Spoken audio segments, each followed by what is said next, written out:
Hi, this is Colin Sport, and you're listening to Mark Who 42.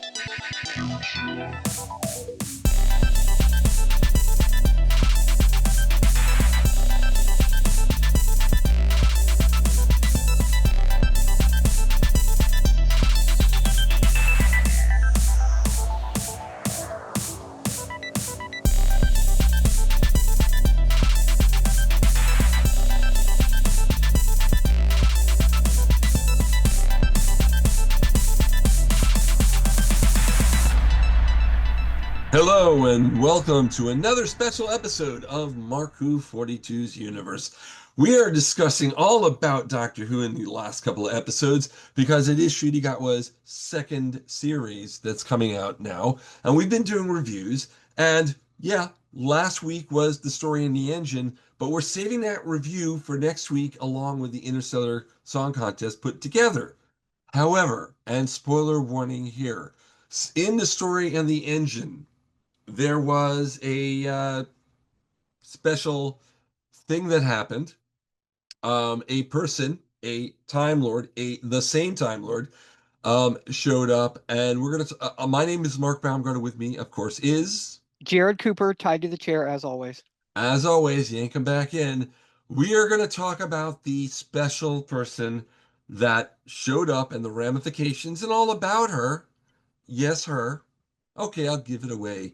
Spoiler, the Fugitive Doctor. We'll talk about that as soon as we get back. Don't go away. Don't go away. We'll be back with more Mark Who 42 after this. If you love comics, you'll love the titles from 77 Publishing.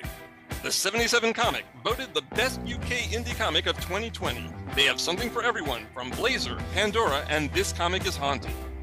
If you want scintillating sci-fi, thoughtful fantasy, and creepy horror, you should check out the best of British and international creators. They're also a comics community, so pop over to the 77 Comic group on Facebook and see more of their titles over at the77comic.net. Hello, geeks and geekettes. I'm Steve Megatron, and if you're looking for a podcast that covers a vast array of geeky topics, then check out Altered Geek. Altered Geek covers superheroes, Star Trek, pop culture, comics, film, television, animation, gaming, tech, and more. So check out Altered Geek and get altered, get geeky with the Altered Geeks every Friday on iTunes, Stitcher, Google Play, SoundCloud, Blog Talk Radio, and the Geekcast Radio Network. Get ready for the ultimate geek experience right here in the Sunshine State. Florida Geek Scene presents a full calendar of events and conventions. From anime to horror, we've got it all. Meet your favorite stars, find rare collectibles, and immerse yourself in your passions. Experience the thrill of cosplay and witness amazing live performances. Stay up to date with the latest news and reviews all across Florida. Florida Geek Scene, where pop culture happens. Visit us online for more. Don't miss out on the fun. Join us at Florida Geek Scene, floridageekscene.com. You are listening to Mark Who 42's Universe. Welcome back to more of Mark Who 42's Universe. We are talking about something that happened in The Story in the Engine last week on the Doctor Who. And we're going to be reviewing that next week. I already said all this. I'm saying it again in case you just tuned in. We are talking about, spoiler warning, the Fugitive Doctor, who appeared in that episode last week, The Story of the Engine.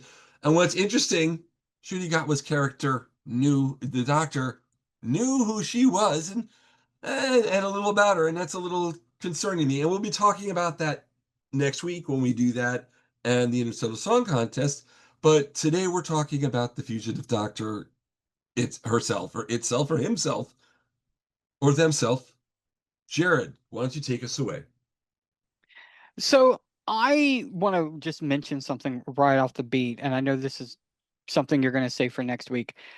I firmly believe Ncuti would be fully aware of the existence of the Fugitive Doctor. But having a memory as distinct as that. Right.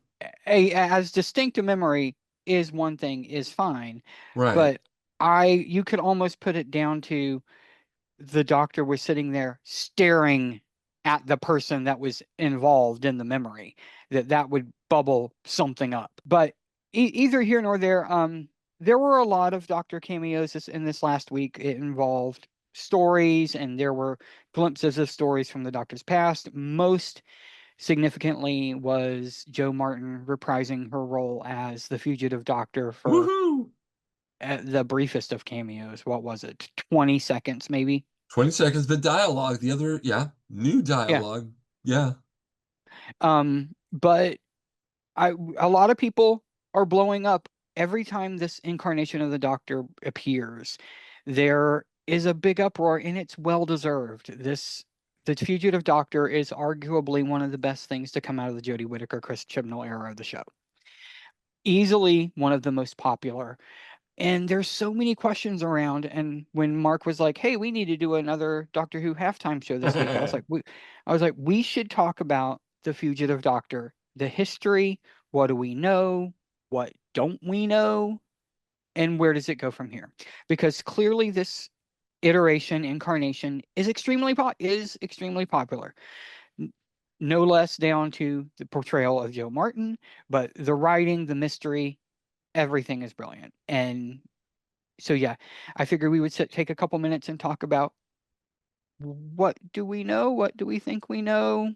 What don't we know? What do we know that we don't know? Well, I know one thing we know is Mm-hmm. this has to do with the Timeless Children storyline, that the Doctor had more lives than the lives we've seen on TV.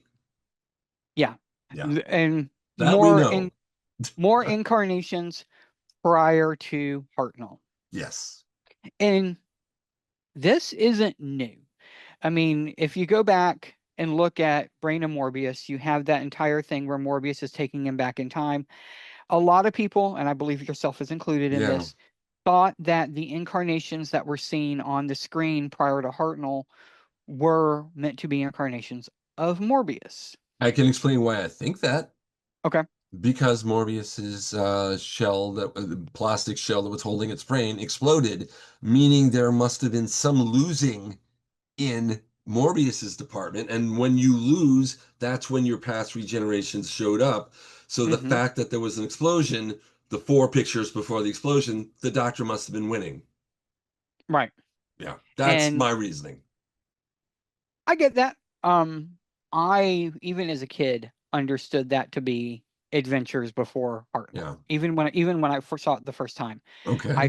I thought that to be incarnations before Hartnell. I had no issues with it. Well, Philip Hinchcliffe will definitely say that it was supposed to be the Doctor. He definitely Right. says that. He said that recently.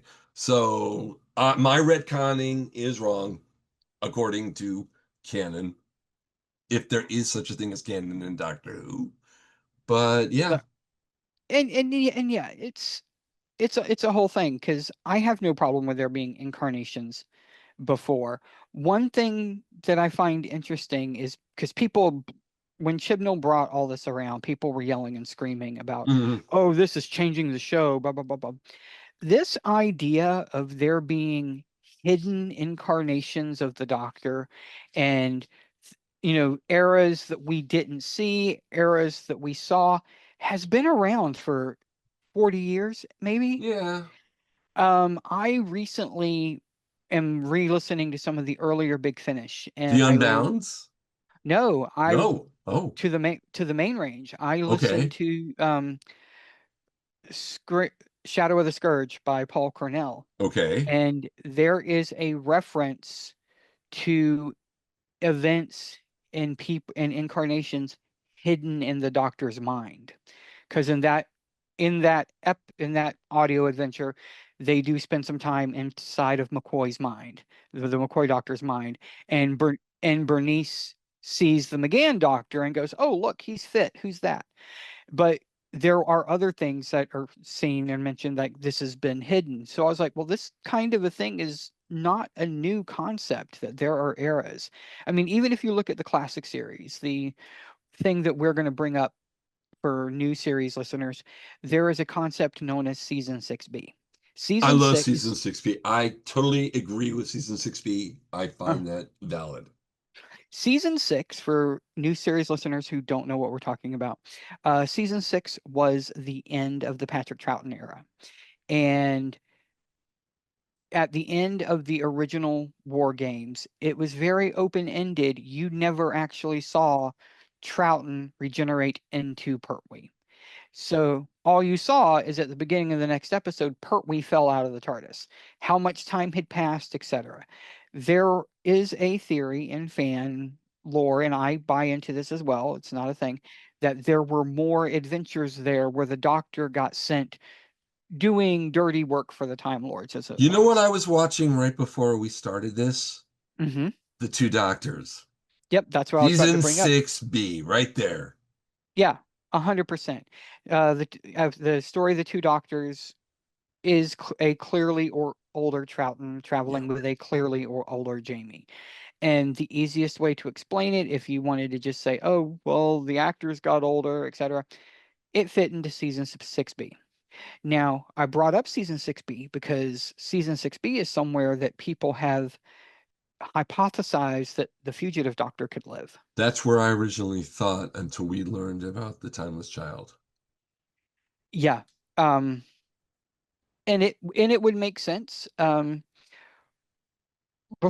now we've gotten to all this canon that there's holes in the past. What do we know about the Fugitive Doctor? The Fugitive Doctor is working for the Time Lords for an organization called the Division. A precursor to Celestial Intervention Agency, if I may add. Yeah, Yeah. very similar organizations, those two. There's going off doing things for the Time Lords, etc., etc. Yeah, she's going and doing this. She's a fugitive. At different points, she goes on the run from her own people. In the episode that introduces the Fugitive Doctor, the Fugitive of the Jadoon, you can see Bat, the person that she's running from.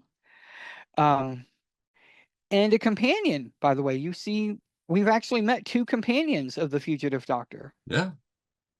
And I think Mark, correct me if I'm wrong, I think one of the most overlooked plot points of Fugitive the Jadoon was the Fugitive Doctor's companion got killed in front of her.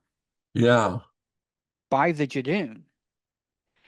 And that would be the equivalent of, if you go back to Human Nature, Martha getting killed in front of Tennant. Yes. Okay. Because they were Lee was fulfilling the same role that Martha was in that adventure. That is very true. So yeah, it's again, Fob Watch, hiding incarnations, becoming human. This entire storyline introducing the Fugitive Doctor. Mark, did you see it coming? Did you see the TARDIS reveal and the Doctor reveal coming? I hate to say it, but yes. Yeah, I did. There were some clues along the way. And Well, I was not surprised when the TARDIS was dug up. I wasn't expecting a Doctor. I was expecting a Time Lord. Okay, and I can see that. I can see definitely a Time Lord.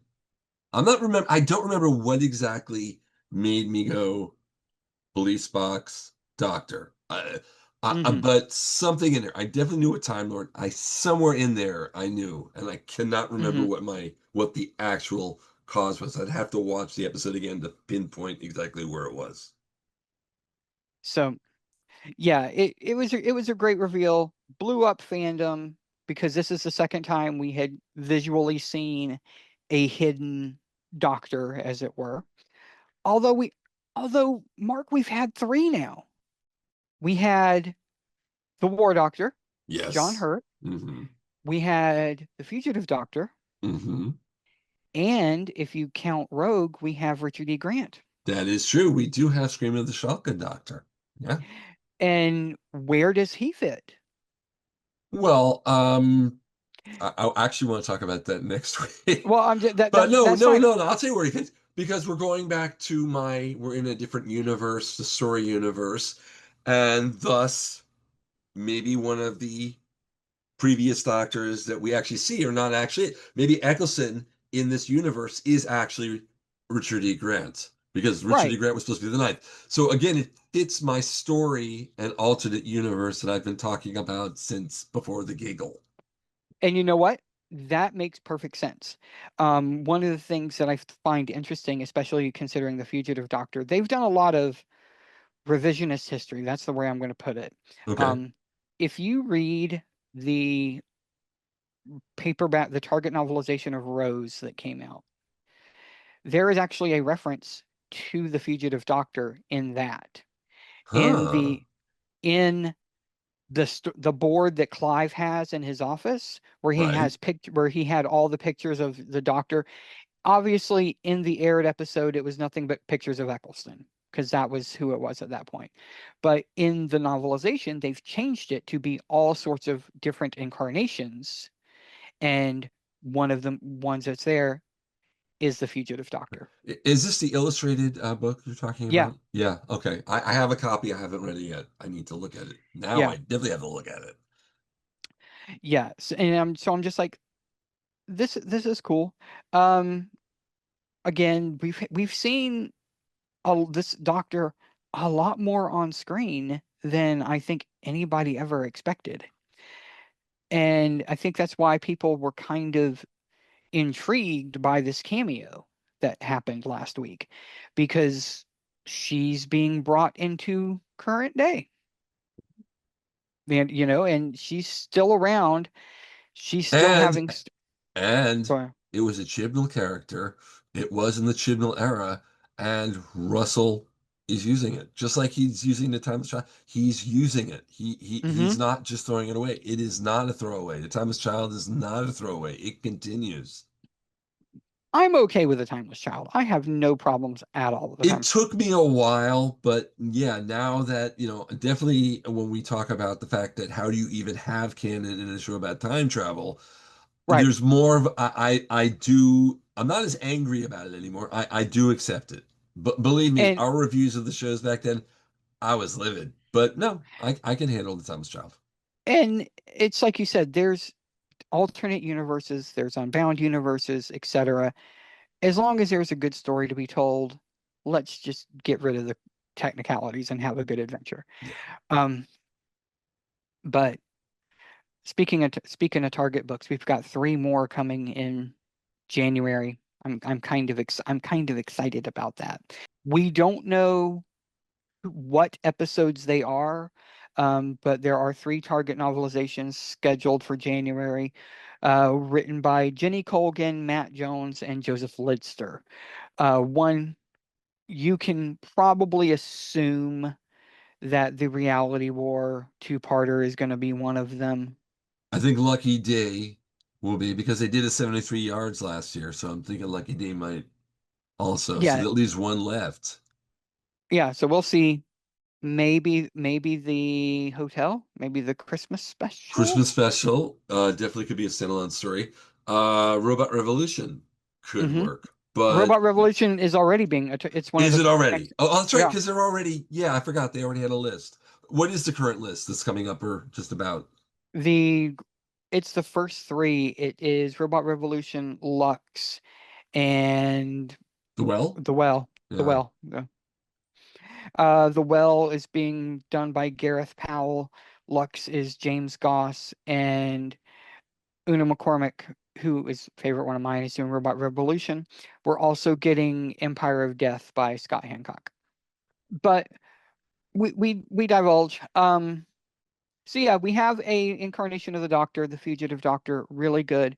Already has a Big Finish box set. Already has had a comic book series out in trade yes, paperback now. Extremely popular. I want to see more of her. I gave a listen to the um Big Finish audio play, the audio box set for the Fugitive Doctor. They are very um cryptic on where it takes place, which but is probably best for wi- best. but it does lean Free Hartnell. Me because spoiler alert for those who um it's a Big Finish audio play, it's a new Doctor, the Daleks have to be in it. And at one point the Fugitive goes, "Who's that?" Ah, So yeah, there's a little bit of a hint there that maybe it's some pre-Hartnell stuff going on, but we'll go on. Now I'm intrigued by I wish it would have been season 6B. That would have been a lot of fun. But especially now that they've animated and did that new version of the War Games where the finale, the final scene Is going to Earth and then turning into Pertwee. Yeah, it's kind of, yeah, yeah. They it's a kind of lot. messed that up. The Russell and the whole team have messed up season 6B, if you think about it. Well, season 6B is okay as long as the Doctor is Troughton. Right, but I don't know where it would fit now that it goes directly from regeneration to the spearhead from space. It's all Yeah, filled. In the new color version, there's no place for 6B, which is a shame. yeah. Because the people watching it now who've never watched Doctor Who, season 6B it's going to mean nothing to them. If you're listening to this show and you're a new Who person, you may not know what we're talking about, though we did explain it a few minutes ago. Does Um, this does this does this mean that by closing up the involvement of the second Doctor for 6B, that we will have to go back and recreate the two Doctors? Like the same, because the Well, same way no, that, because the canon, and so it did happen in that time frame, and then it didn't happen in another time frame. You're the one who yeah. always points out Shada 8 different ways, so you Right, don't have to redo the two doctors. There but was a that's what season 6B back then, and it just that's what I'm didn't saying. go. That's what I'm saying is like, Yeah, since there's 8 different Shadows, is there about to be two Doctors? But I digress. This is just me yeah, being you silly. definitely digress on that one. Um, but no, the Fugitive Doctor is fun, and unfortunately, we only know very little. We do know of 2 companions, obviously Lee, who we mentioned before, and Calvinista from the Flex, and having a dog as a companion is, It's the well, doctor's best friend. yep. Yeah. Um, what was I going to say? Now, with way it is, and hearing rumors that Fugitive Doctor may not be done with this season. The Fugitive Doctor may have some involvement in the final two-parter. What do you think about that rumor? Let's go. Let's go. Let's absolutely go. I mean, one of my favorite moments from Power of the Doctor, that Jodie Whittaker finale, is when the Master has taken over and all seems lost, and then she comes strolling in like, oh, by the way, you forgot about me. I'm here for it. I don't care. I Because am absolutely it would be too much of a throwaway if that's all you got was those 20 seconds. There's got to be more. right. Has to be more. You know, I was going to say there have been instances where what was the Dalek one, which the Christmas special or the New Year special with John Barrowman. Which one was that? That was Oh, that was not Resolution. Re It's either no. Renaissance or Yeah. okay. Regardless, there is a scene in the Fugitive Doctor one where there's a little cameo of John Barrowman and it, yes, it's throwaway, but the fact Hmm. that then there was also the New Year special made didn't make it make much more sense. Oh, it did because Hmm. then he wanted to meet her, and then he met her. So Hmm. now we kind of have to do that. You can't just have a throwaway of the Fugitive Doctor without doing something with her. You can't. At least I wouldn't if I was a showrunner. And RTD and I think alike. Yeah, that's the Hmm. ticket. That's the ticket. I'm looking to see where his last appearance would be. Interesting that they're putting all this after Torchwood, because Torchwood went on for Revolution of the Revolution. And what did I Yep. say? Renaissance was a big finish one. I'm sorry. Yeah. Yes. Revolution. Yes. Thank you. I was thinking after I said that, big finish, but you got it. Okay. Good. Yeah, and unfortunately, with things around Barrowman, I mean, you can take a look at Flux. If you go back and just take a look at Flux, it's clear that Vendor was supposed to be Captain Jack. Also, would you think Rogue would have been John Barrowman or a completely different or Rogue if John Barrowman was still doing Captain Jack? No, because I think that in order for the relationship with Rogue to work, it needed to be an unknown entity. I will go with that. I will definitely go with that. I don't think that the relationship, because it's A not like lot the of Doctor. people were going, "Oh, it's just a replacement that it would have been." But you're right. The way the story went, the characterization, it had to be a new character. Though, if John Barrowman was still around doing that, he may have written Rogue, or the two that wrote Rogue, the women who was it? What did they do? Outlander, the two? No, Bridgerton. Bridgerton. Right. No, not Bridgerton, but the writers. Oh, The two writers. Was that Outlander or was that? Oh I have to God, go we're back to. I'll have to go back and look. okay. Yeah, doesn't matter, guys. If you know the answer, please write to us at marku42.42@gmail.com. Please write us anyway. We'd love to hear from you. And back to you, Jarrod. Even if it's just to say, Jarrod, shut up. It could be. It could be on Marku 42's universe. It could totally be Jarrod. Shut up. It could. Yep. Yeah. Pull that rope But back in. All right. yep. But yeah. Oh my God. I'm just, like I said, it dawned on me this morning when I rewatched Fugitive of the Judoon Mm-hmm. that Lee was her companion, Yeah, and he died. He got killed definitely. with not one but two doctors floating around, and a companion bites it. I'm like, how unlucky is that? I mean, Adric bolted on his own. The doctor wasn't around for that. And I was so happy. Put on a happy face. Sorry. Oh, I was so sad. Everyone knows my opinion who listens to this show. I hate Adric. I hate him. He's all right in the new big finishes that he's been doing, but the characterization during the show, how every episode, each writer wrote him different. I was glad he was gone. They didn't know how to use him. I am okay with Adric. Okay, I was you're very entitled. upset when Adric passed. I was over it. Although I'm probably one of the only heartless people on the planet that cheered at the end of Doomsday. When Rose got sucked into Pete's world, I Yeah. was clapping and cheering. Because Rose, for me, was good in season 1. Okay. When she became the clingy girlfriend in season 2, that's when I lost it. It's like, yeah, you got to go. Okay. And so, yeah, that makes you a horrible person. But yeah, Well, okay, for Adric, people. hold on. Rose was an adult. Adric was a child. So who's more evil here, you or me? Let's think about Adric for a minute. This is the Fugitive Doctor episode, by the way, folks. Go ahead. And I know, and we'll digress. So Adric is traveling by himself with the Fourth Doctor for how long? However long, it's just him. It was him and Romana. Romana took the dog. Romana left. So it was just him and the Fourth Doctor. They went on having their adventures. Life was good. I And think then there these, were a lot of stories between the end of E-Space and Keeper of Traken. I think they did travel alone together for a while.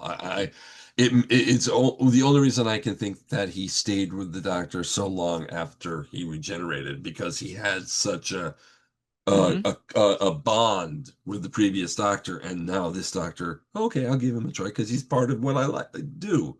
So yeah, I and think there were then many adventures there. and then these two whiny, needy girls showed up. And then there was the regeneration, and the new regeneration really only paid attention to the whiny, needy girls. So I would be kind of ticked off by him and trying to get home or do things. I'm just saying, I can see it. And again, hate mail, marku42.42@gmail.com. There you go. Uh, Attention, but Jarrod. Shut yep, up. That's what you put down, folks. yep. Um, if anybody is interested in Back to the Fugitive Doctor, if anybody is interested in experiencing some of the expanded media, again, there is a comic book called The Fugitive Doctor Origins that is really good. You can sit and do it. I did listen to the first Big Finish box set.